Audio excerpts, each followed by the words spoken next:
Olá, sejam bem-vindos a mais um episódio do CDLcast, o seu podcast do varejo, diretamente dos estúdios da Rádio TV CDL São Paulo. É novo por aqui? Se inscreva no nosso canal, deixa seu like, o seu comentário, compartilhe essa entrevista e acompanhe a programação completa em nossos aplicativos disponíveis para iOS e Android. Hoje, na presença do presidente da FCDL do estado de São Paulo, Maurício Steinhoff. Olá, Maurício. Olá a todos, obrigado pela audiência, a todos que nos ouvem e que nos assistem. Para nós hoje é um dia extremamente importante, certamente vai ser o melhor dia, o dia mais importante do nosso podcast. Temos aqui com a presença do nosso ministro do empreendedorismo e da micro e pequena empresa, o ministro Márcio França, já um amigo de longa data do nosso sistema, então para nós é muita honra e certamente vai ser muito importante para todos vocês que estão aqui nos vendo e nos assistindo. É verdade. Hoje estamos com a excelência doutor Márcio França, vereador e prefeito de São Vicente, deputado federal, secretário de Estado em diversas pastas, vice-governador e governador do estado de São Paulo, ministro do empreendedorismo, da microempresa e empresa de pequeno porte. Bem-vindo ao nosso podcast. Prazer estar falar com vocês, com o Maurício, com todo mundo que está nos vendo e ouvindo. É uma honra ter você aqui no nosso estúdio. Excelência, nós vimos aqui que é uma vida dedicada à população, uma carreira consolidada como gestor público, muitas entregas e novos desafios na pasta do Ministério do Empreendedorismo. Eu gostaria de saber como é que faz uma carreira política tão longa, com tantas entregas importantes, e o que o ministro de 2023 diria para o vereador lá de São Vicente? Eu diria que ele estava certo. Você sabe que eu venho de uma família de médicos, então não tem ninguém político na minha família. Mas desde pequeno eu dizia que ia ser político, né? E meu pai na época falava, não vai fazer isso, a gente tem uma família de bem, porque a pessoa associa a política, né, com coisas erradas. E acho que aonde eu fui passando, não é, eu fui deixando marcas positivas, e por isso que estou sobrevivendo. Outro dia fiz uma conta, somando os meus votos nas minhas eleições, que são várias, né, umas 14 eleições que eu tive pela vida, eu devo estar entre os 10 homens mais votados do país, né, ao longo da história. Então isso é uma honra, é claro. E você está sempre disposto a participar, ganhando ou perdendo, né? E agora nessa nova tarefa, porque eu também já fui secretário de Estado em várias pastas, e nesse instante eu sou a única pessoa que já ocupei 2 ministérios do presidente Lula num único governo, né? No primeiro governo logo, porque ele acabou pedindo para a gente montar esse novo ministério, que é um ministério relevante porque envolve muita gente, né? Diferente dos outros ministérios. Esse você está trabalhando com o chão da fábrica do cotidiano do empreendedor mesmo, a calçada, né? Porque você fala aí, nós somos 15 milhões e meio de mês pelo Brasil, mais 5 milhões e meio de pequenos e microempresários, e ainda tem 20 milhões que precisam ser conquistados, né? Que são aquelas pessoas que ainda estão trabalhando sem nenhum tipo de legalidade e que a gente quer trazer para dentro. É uma nova forma de pensar o mundo do trabalho, porque essas pessoas, elas trabalham no seu tempo, no seu horário, e é importante porque é uma coisa que veio para ficar. Então o presidente Lula, sabiamente, antecipou uma coisa que está acontecendo, que ele próprio havia criado, e agora com uma força política, porque onde você tem ministério, você tem alguém para falar, tem uma porta para bater, tem uma porta para reivindicar, né? E é para isso que a gente está aqui. É verdade. Só para complementar o que o ministro falou, essas pessoas vão ser trazidas ainda para a formalidade. Quando você faz isso, você dá dignidade àquela pessoa, você dá Claro. Cidadania. Isso é de extrema importância para o desenvolvimento e a segurança do país. E às vezes a gente fala, por exemplo, sobre a questão de por que a pessoa vai se legalizar. Eu vou me legalizar para quê? Para pagar imposto? Eu não quero pagar imposto, né? Geralmente as pessoas pensam isso. O governo quer o meu dinheiro para pagar imposto. Nós não queremos o dinheiro da pessoa para pagar imposto. Nós queremos oferecer também para as pessoas vantagens em se legalizar, né? Então, por exemplo, por que é que a pessoa que está no mundo agrícola, por que ela quer se legalizar? Se ela tem um pedacinho de terra. Porque ela pega um dinheiro de juro que é 4 vezes mais barato do que um comerciante pega. É verdade. Então é isso que faz ela se legalizar. Ela sabe que ela vai ter um benefício se ela for legalizada. É esse mesmo tipo de benefício, de critério, que nós temos que ter. Nós vamos iniciar o ano fazendo a entrega dos cartões para todos os microempreendedores individuais, os MEIs. Nós vamos entregar porque o presidente Lula havia prometido, desde o início, quando criou, que o empreendedor teria a sua identificação. Todo mundo tem uma identificação. O empreendedor não tem, ele se cadastra diretamente pelo site do Ministério.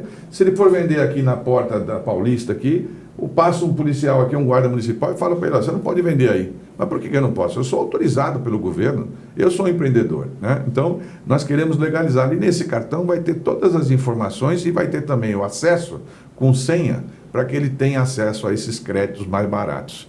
E aí, ao mesmo tempo, a gente pode fornecer para ele, por exemplo, cursos de qualificação para ele melhorar no empreendedorismo dele. Pode fornecer aí um leilão reverso para que as instituições bancárias que têm obrigação de fazer empréstimo para essas pessoas, para que emprestem para quem precisa. Porque os bancos no Brasil, eles querem emprestar para quem não precisa. Eles querem tanta garantia, que é para quem não precisa. Nós precisamos fazer o banco cumprir a lei. A legislação que criou o pequeno empreendedor e o simples exige que 2% de todos os depósitos à vista, de que tudo que está em banco, tinha que ser emprestado para essas pessoas. E o banco fica desviando disso porque ele não quer correr risco. E a gente quer que o banco cumpra a sua obrigação. É verdade. Governar o estado de São Paulo tem uma importância ímpar, é um desafio muito importante para todo gestor público. O senhor fez muito em pouco tempo. O que o senhor destaca na sua passagem pelo governo do estado de São Paulo? Foram bastante, realmente, ações. É um período que eu assumi, que é um período muito curto e não é uma época eleitoral. Então, havia aquela distância, né, com a disputa. Eu estava disputando contra o João Dória naquele momento, e era uma disputa acirrada. Aí eu fui para o segundo turno e a decisão final ficou por 1%, né? Então, é claro que você acaba trazendo muito do processo eleitoral para dentro dessa confusão do governo. Mas eu destaco, que foi muito conhecido por todo mundo, você se recorda da greve dos caminhoneiros, que parou o Brasil 12, 13 dias, e não havia ninguém no Brasil, nem o presidente da República, nenhum governador que quisesse atuar nesse assunto, porque todo mundo dizia, não vai atuar porque a população está a favor dos caminhoneiros. Eu digo, mas eu sou governador de São Paulo, eu não posso esperar o caos se instalar, né? Eu tenho que atuar. Então nós encontramos, na época, com a ajuda de amigos, as pessoas que eram responsáveis, que não eram as pessoas oficiais dos sindicatos, das confederações, enfim, dos caminhoneiros, e nós fizemos um grande acordo a partir disso, e a greve foi extinta, sem um derramamento de sangue, sem uma bomba, sem uma morte, sem coisa nenhuma, a greve foi extinta. Ficou muito marcada aquela passagem, né, porque você, com pouco tempo, você faz o que a política deve fazer, desatar nós, né? Até hoje, os caminhoneiros, por exemplo, continuam aqui em São Paulo com benefício que à época eu fiz no acordo, que era, eles queriam passar pelo pedágio com o eixo levantado, que levanta o eixo, e não paga o eixo levantado, até hoje eles continuam desse jeito. Então, eu destaco esse assunto, mas dá para falar de diversas coisas. Naquele período curto que eu fiquei, foi o período que mais, nós fizemos mais reservas ambientais naquele período do que foi feito em 400 anos do Estado de São Paulo, acordos importantes com os trabalhadores. A Polícia Militar até hoje é minha grande parceira por diversos assuntos, porque a gente tinha um jeito de conversar, enfim, que foi relevante a você evitar de fazer recursos administrativos, facilitando a vida do servidor público, quer dizer, levantando a autoestima do servidor público, que aqui em São Paulo são muitos, né? E são muito relevantes. Agora, você sabe, a passagem da vida, você pode ser prefeito ou vereador, em qualquer momento, quando você altera a vida de uma única pessoa, já valeu a pena, né? E isso a gente faz constantemente, porque você não sabe exatamente quem você atingiu. Mas eu me recordo de um assunto, e vou contar para você pelo fato, né? Eu fui ao Hospital das Clínicas e encontrei lá eu vi que estava fechado todo um setor de pediatria para cirurgia de coração cardíaco. E perguntei por que estava fechado e me falaram que era porque não tinha funcionário, faltavam 80 funcionários. Como havia uma regra geral que não podia ter funcionário, eu criei uma exceção e coloquei os 80 funcionários. Um mês depois eu voltei, estava funcionando já essa parte da pediatria. E aí as crianças, porque esse tipo de criança que tem esse problema de coração, eles ficam na UTI, são recém-nascidos. E, via de regra, depois de 2, 3 meses, morrem. E quando eu fui à inauguração, o médico, o pediatra, o cirurgião me falou: o senhor sabe quanto tempo leva uma cirurgia dessa aqui? Umas 3 horas, mais ou menos, rasga o peito da criança, abre, tira o coração, mas a gente cura. Agora, se a gente tivesse uma pecinha desse tamanho que é importada, a gente não precisava rasgar o peito da criança, a gente traria e faria por laparoscopia e tal. Eu falei: puxa, mas quanto custa essa pecinha? Custa R$10.000 cada uma. Eu digo: quantas crianças tem na fila esperando? 160. Eu falei: vamos comprar essas pecinhas e entregar ainda esse mês, né? Aí nós, de novo, excetuamos, compramos as tais pecinhas e um mês depois eu voltei no hospital. O médico entrou, fez a cirurgia de uma criança, a imprensa estava atrás, porque aí já estava como candidato, e a gente viu em 3 minutos a cirurgia que ia demorar. O médico fez a cirurgia em 3 minutos, voltou para o lado de fora, abriu a porta e falou: no domingo, sexta-feira isso, no domingo essa menina vai embora para casa e ela vai poder ser uma pessoa totalmente normal com essa pecinha que o senhor autorizou. Veja o que faz uma decisão política que muda na vida de uma pessoa. Bom, isso só acontece quando o governante vai, né? Vai conhecer o chão da calçada, ver o que acontece. Tem interesse, né? Entender o que está acontecendo. Porque nem sempre também você consegue ver tudo, né? Claro, sim. Nem sempre. Mas para isso, assim, se você tiver a sensibilidade, muitas alterações podem ser feitas. Porque quando você está no cargo executivo, é o instante de você tomar decisões. Não é o instante de você empurrar a decisão. O instante de você tomar a decisão é quando você está em cargo executivo. É verdade. Maurício? Então, tá bom. Bom, eu não querendo ser repetitivo, até porque o ministro falou, mas o ministro sabe, e é bom nós colocarmos isso, que o varejo, a micro e pequena empresa, é a base do emprego no nosso país, né? O ministro citou o agro. O agro é pop, mas eu acho que o varejo é super pop. Né? Claro, a economia, de forma geral, ela está interligada. O agro produz, porque tem pessoas que compram, que são empregadas, e o varejo vende, porque também tem pessoas empregadas, compra da indústria, enfim, tem um processo grande. Mas a pequena empresa, de fato, é a que mais gera emprego e renda e dá estabilidade social, especialmente nas pequenas cidades do nosso país. Então, ministro, a pergunta é, agora, assumindo o Ministério, quais são as demandas e os desafios mais urgentes para essa pasta? Bem, eu acho que o primeiro grande desafio é a gente iniciar o ano com um desenrola para as pessoas jurídicas. Nós fizemos o desenrola, foi um grande sucesso. Usaram, a Fazenda, a Economia, usou recurso da gente, do nosso Ministério.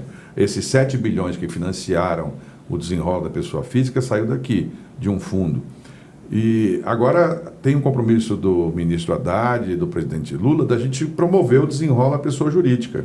Porque muita gente ficou também enrolada na pessoa jurídica, está com algum tipo de dívida, às vezes fez algum financiamento do Pronamp, que era numa taxa de juros pequena, isso cresceu, a pessoa ficou enrolada.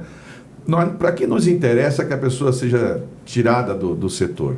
Daí a pessoa vai de novo para não oficialização. Ela não vai parar de trabalhar, mas ela vai de novo trabalhar sem ser oficial. Então, nós queremos trazer essas pessoas de volta. Voltar com o desenrola, então, para a pessoa jurídica.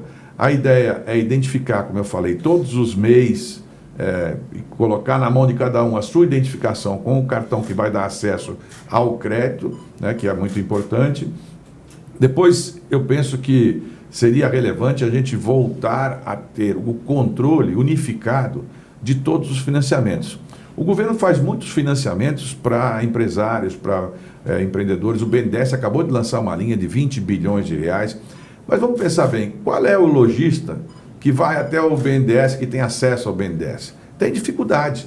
Se for tudo centralizado num único aplicativo, sob o nosso controle, ele vai entrar por aplicativo e vai poder ter acesso a todas as linhas de crédito que o governo faz, né, para que ele possa ter mais facilidade.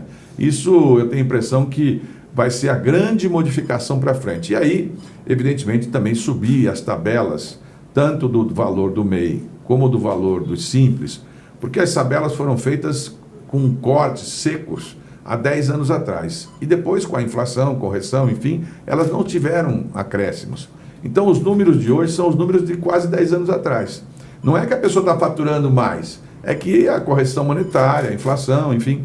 Então, minha sugestão é que o ministro Haddad pense numa graduação, num formato de escada, em rampa, para que a gente, por exemplo, vamos supor, você é MEI, você fatura R$81 mil, você é MEI.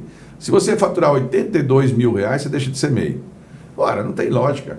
No imposto de renda, quando você passa um pouquinho a mais, você paga esse pouquinho com a outra diferença, mas o restante você continua na sua faixa. Se a gente fizesse no formato de rampa, não precisava ficar tirando as pessoas, porque o comerciante, de maneira geral, o empresário, quem é o grande orientador dele, o psicólogo, o advogado dele, é o contador. Ele depende de tudo do contador, é o contador quem orienta em tudo.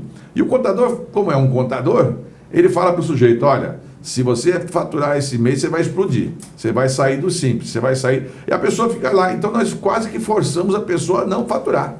Tem gente que fecha o seu comércio no domingo ou no final de ano com medo de estourar o faturamento. Isso não tem lógica.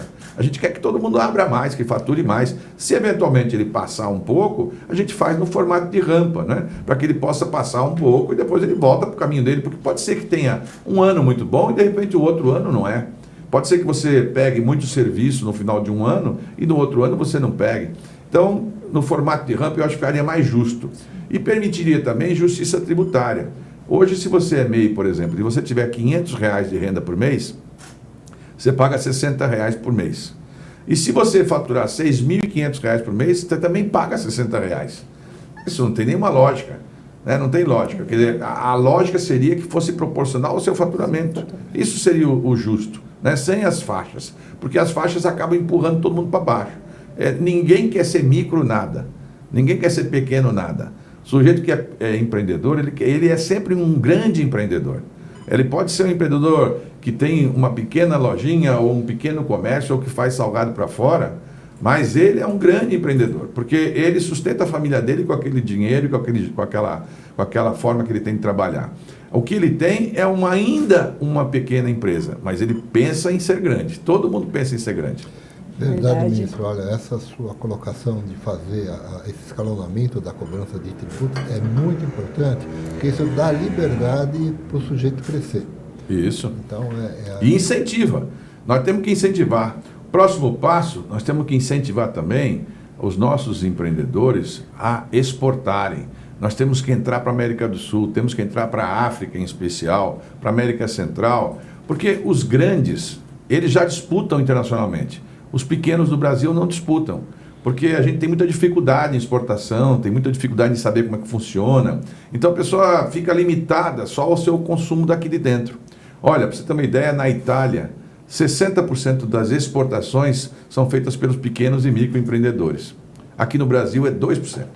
Então, assim, tem muito para crescer nessa área, e faltava exatamente alguém que ficasse ali encontrando os mecanismos de facilidade. Nós temos aí tantas empresas públicas, o Correio, que pode ajudar nisso, né? Hoje, se você faz na Amazon, a Amazon consegue buscar na tua casa, pegar o teu produto que você produziu e levar para entregar lá na China o teu produto. Então, se você consegue isso no privado, o que está faltando? Está faltando orientação, né? Olha, tem números que vocês vão se espantar. As pessoas que trabalham com artesanato em São Paulo são 85 mil pessoas que todos os dias saem de casa, produzem artesanato para vender artesanato. É mais do que toda a cadeia de automobilismo do estado de São Paulo. Os artesãos. Né? E você calcula, no Brasil inteiro são 400 mil pessoas que trabalham com isso.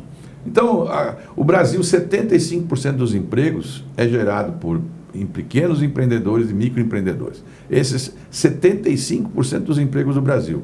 Mas na hora de você ter algum tipo de benefício, é bem pequeno em relação a outras atividades que a gente sabe que tem e que são importantes para o Brasil. Mas tudo que os grandes podiam crescer, eles já cresceram. O grande empresário brasileiro, que já disputa no mundo todo, disputa as cadeias globais, ele daqui para frente ele só vai conseguir crescer se o brasileiro puder ter mais renda. E para ter mais renda só tem um jeito, tem que fazer o pequeno empreendedor crescer. É ele que vai dar essa renda. É verdade. Ministro, para finalizar a última pergunta, antes das suas considerações, A Federação de São Paulo tem o DNA da pequena empresa, do pequeno varejo, né? E o pequeno varejo é aquele que se relaciona com o consumidor e é ele que distribui praticamente todos os produtos fabricados no Brasil, ou mesmo aqueles que são importados, né? E falando especificamente de São Paulo, até porque o senhor conhece muito, né? Passou por todos, já foi vereador, prefeito, deputado, governador, enfim, secretário de Estado. Então, o senhor tem uma visão muito ampla e até por conta disso, com esse seu caso que o senhor contou do HC aqui de São Paulo, mostra que é uma pessoa que enxerga, né? Que sabe o que está acontecendo e percebe. O que nós poderíamos fazer aqui em São Paulo com o apoio da federação, no objetivo de poder participar, levar informações, levar projetos para o seu ministério? O que é que nós podemos fazer como entidade de classe? Aliás, todas as entidades de classe deveriam ter essa visão. Claro. Como participar do governo, ajudando o governo e levando a visão daqueles que representam. Tem uma história que, claro, é meio folclórica, vocês devem ter ouvido falar, sobre um fabricante de calçados de São Paulo que, querendo expandir os seus negócios, ele então manda 2 diretores para um país na África. E aí os 2 diretores estão em quartos diferentes e à noite cada um deles liga para o presidente da empresa. E o primeiro diretor fala: olha, presidente, eu andei aqui hoje nesse país para lá e para cá e simplesmente as pessoas não usam sapato. Praticamente todo mundo usa chinelo. Então, eu não sei, acho que não é um bom negócio o senhor vir pensar em vender para cá. E o segundo diretor do outro telefone fala: presidente, eu estou aqui, eu estou entusiasmado. O senhor sabe que eu andei o dia inteiro e percebi que ninguém ainda tem sapato. Então significa que todo mundo vai querer comprar o seu sapato. O mesmo fato gera 2 visões. O fato de nós termos um novo ministério vai dar margem para que todo mundo possa participar, para que todos possam ajudar, porque no fundo nós todos reconhecemos que isso é importante. E eu quero muito que os CDLs do Brasil inteiro, que representam o lojista da ponta mesmo, né, que às vezes é o mais relevante deles todos, mas que não se sente representado, que nos ajude, que nos oriente, né, que nos passe as suas impressões para a gente poder influenciar quem decide, que é o Congresso Nacional e o Presidente da República. Eu tenho certeza que, na medida que o Presidente da República criou um ministério só para isso, ele estava querendo ouvir essa voz. E agora ele encontrou um lugar para baterem nessa porta. Então, nós vamos criar lá na porta do Ministério. Este é o Ministério dos Empreendedores, dos Lojistas, esse é o Ministério, né? É verdade. Bom, ministro, obrigado pela sua visita, a sua participação, obrigado pelas informações, para aquilo que pudemos conversar. Se o senhor tiver alguma coisa a mais para acrescentar, por favor. Bem, eu quero, já que já estamos chegando perto do fim do ano, é uma época importante para todo lojista, né? Dizer que, para as pessoas lembrarem um pouco que faz apenas 11 meses que nós estamos lá no governo do presidente Lula. Nesses 11 meses, havia uma expectativa de que o crescimento do Brasil ia ficar em 0,7%, o FMI achava que ia ser 0,7%. Nós estamos crescendo acima de 3%. Achavam que o dólar ia bater R$6. O dólar está 4,80 e está caindo. Acharam que a Bolsa de Valores ia cair.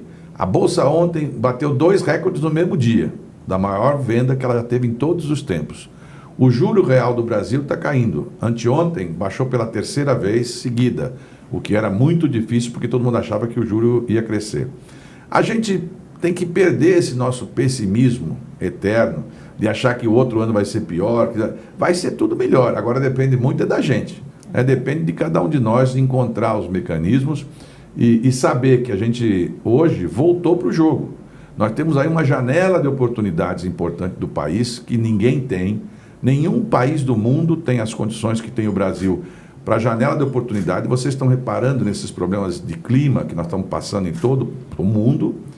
E para essa solução do clima, as soluções que o Brasil tem, que são soluções ambientais, são soluções que ninguém tem as condições que nós temos. Então, o Brasil será a bola da vez nos próximos muitos anos. E é bom que todo mundo esteja preparado para vender mais. Como diz o Lula, se preparem, porque nós voltamos para o jogo. Só notícias boas. Márcio França, muito obrigada por bater esse papo aqui com a gente. Está convidado para voltar aqui outras vezes.